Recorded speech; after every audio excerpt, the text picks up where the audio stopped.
Hi, I'm Dr. P.K. Talwar, cosmetic surgeon, New Delhi, and I'm practicing cosmetic surgery for more than 30 years now. Previously, I was attached to Apollo and Max hospitals, and now I'm running my own cosmetic laser surgery center at Greater Kailash Part 1, New Delhi. मुझे कभी कभी ताज्जुब होता है हमारे जो दर्शक हैं उनकी जागरूकता पर और उनकी एजुकेशन है, मतलब it is really very impressive. अब देखिए,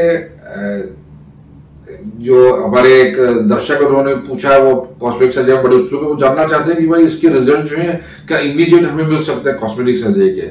तो देखिए, मैं ये कहना चाहूंगा कि इमीडिएट रिजल्ट नहीं मिलते हैं, लेकिन हर सर्जरी का अपना एक लाइफ स्पैन होता है जिसमें आपको रिजल्ट दिखने शुरू होंगे।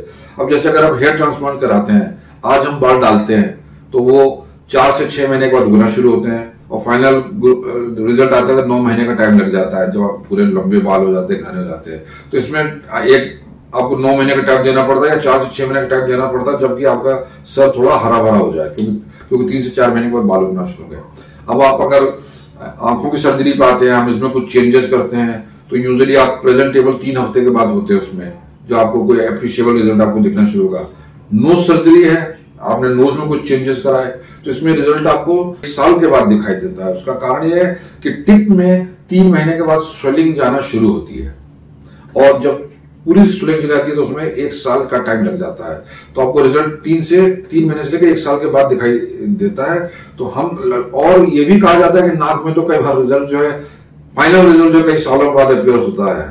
तो लेकिन जो कुछ चेंजेस होते हैं वो आपको पता चल जाते हैं। अगर आपकी नाक दबी हुई है तो वो उठा दी जाती है, चौड़ी है तो उसको दबा दिया जाता है, पतला कर दिया जाता है। और टिप है, टिप में रिजल्ट आपको सबसे लास्ट मिलता है, मतलब आप 1 साल का टाइम तो उसमें लेके चले।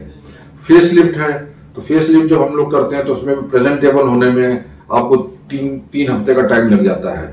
और डबल चिन है, इसमें भी आपको प्रेजेंटेबल होने में 3 हफ्ते का टाइम लगेगा, लेकिन इलास्टिक गारमेंट जो हम पहनाते हैं हम लोग 6 से 12 हफ्ते तक के लिए पहनाते हैं, ताकि आपको उतना देर आप वेट करेंगे तभी आपको फाइनल रिजल्ट आएगा।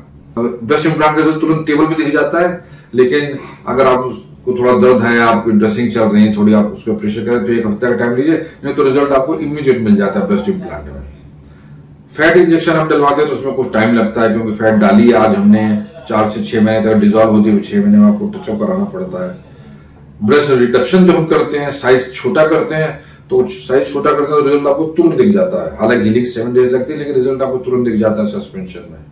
लाइपोसक्शन कराएंगे तो लाइपोसक्शन का हमने फैट निकाल दी, इलास्टिक गारमेंट आपको पहना दिया तो आपको रिजल्ट तुरंत आ गया, लेकिन इसमें भी स्वेलिंग रहती है। उसके लिए हम इलास्टिक गारमेंट देते हैं, तो उसमें भी आपको कुछ 3 महीने तक यूजुअली आपको इलास्टिक गारमेंट पहनना पड़ता है। प्लस हम लोग आपको ये भी एडवाइस करते हैं कि लाइपोसक्शन के बाद आप थोड़ी एब्डोमिनल टोनिंग एक्सरसाइज करें, अगर वो ढीले पड़ गए हैं एब्डोमिन आपके। तो ये हर प्रोसीजर का अलग अलग टाइमिंग होता है। तो आप ये पकड़ के चलिए कि 3 हफ्ते से लेके 1 साल तक कुछ भी टाइम एवरेज लग सकता है। ये डिपेंड करता है आपका प्रोसीजर किस तरह का हुआ है। इमीडिएट रिजल्ट सिर्फ आपको मैं समझता हूँ कि ब्रेस्ट में मिल जाएगा, ऑगमेंटेशन मिल जाएगा, अदरवाइज इसमें इमीडिएट रिजल्ट नहीं मिलते, इसमें थोड़ा टाइम लगता है, क्योंकि स्वेलिंग का फैक्टर होता है। टिश्यूज को चोट लगी होती है, उनको भी रिकवरी करनी पड़ती है उससे, तब तक माइल्ड सूजन होती है, थोड़ा दर्द होता है माइल्ड। तो ये सब चीजों में आपको इमीडिएट उम्मीद न करें ज्यादातर केसेस में, लेकिन आपको अपने लिए टाइम देंगे। हमें जो दिक्कत आती है वो ये आती है कि पेशेंट हमारे पास आ जाता है, माता पिता ले आते हैं, सब बच्चे की शादी अगले हफ्ते या अगले महीने, आप इसको ठीक कर दिए, इसको भी ये प्रॉब्लम है। तो हम हमेशा कहते हैं कि डॉक्टर को आप सर्जन कॉस्मेटिक को 1 साल का टाइम लेके दीजिए, कि अगर शादी हो रही है तो कम से कम 1 साल पहले आप डॉक्टर के पास जाइए, ताकि उसको प्लानिंग करेगा क्या सर्जरी है, क्या कैसे करनी है, उनकी स्वेलिंग आपकी कब तक जाएगी, और कई बार होता है कि 2-3 स्टेजेस करनी पड़ सकती है। तो मिनिमम 1 साल का टाइम लेके चलिए। तो अगर आपको कोई भी ऐसी डिफॉर्मिटी है जिसके लिए आपको लगता है आगे चलिए कॉस्मेटिक सर्जरी करनी पड़ेगी, तो मुझे लगता है अर्लियर द बेटर। अब एक बार 25, 17, 18 साल की हो जाए, वयस्क हो जाए, तो आपको तुरंत फिर कॉस्मेटिक सर्जन की हेल्प लेनी चाहिए, जो भी उसकी प्रॉब्लम उसको सॉल्व करें। शादी भले 22, 23, 24, 25 साल में करें, लेकिन जितनी जल्दी कराएगी उतना आपको अच्छा है। एक तो वो स्टेबलाइज हो जाएगी, आपका अगर कोई स्कार है तो वो भी बिल्कुल मैच्योर हो जाएंगे, स्किन कलर हो जाएंगे।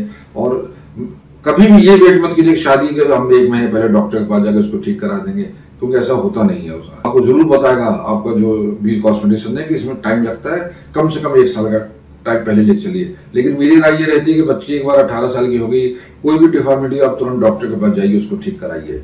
और उसी में, क्योंकि तब शादी तक आप बिल्कुल सब कुछ सेटल हो चुके होगी, टिश्यू एडिमा नहीं होगा, सबसे जो है सबसे क्रिटिकल पेन बन चुका होगा आपका, टिश्यूज को जितना कॉन्ट्रैक्ट करना वो हो गया होगा, तो और स्कार भी बिल्कुल मैच्योर हो गए। तो मल्टीपल कई चीजें होती हैं जो हम बताते हैं, लेकिन शुभस्य शीघ्रम ये मैं कहना चाहूंगा आपको। तो मुझे उम्मीद है कि आपको आपके प्रश्न का उत्तर मिल गया होगा, लेकिन इसके अलावा भी आपके मन में कोई प्रश्न है, कोई शंका है जिसका आप समाधान चाहते हैं, तो आप हमारी टीम से संपर्क करें। हमेशा की तरह हमें बड़ी खुशी होगी आपके किसी भी प्रश्न का उत्तर देने में। और अगर आपको वीडियो पसंद आए तो कृपया से लाइक और सब्सक्राइब करना न भूलें। Thank you very much.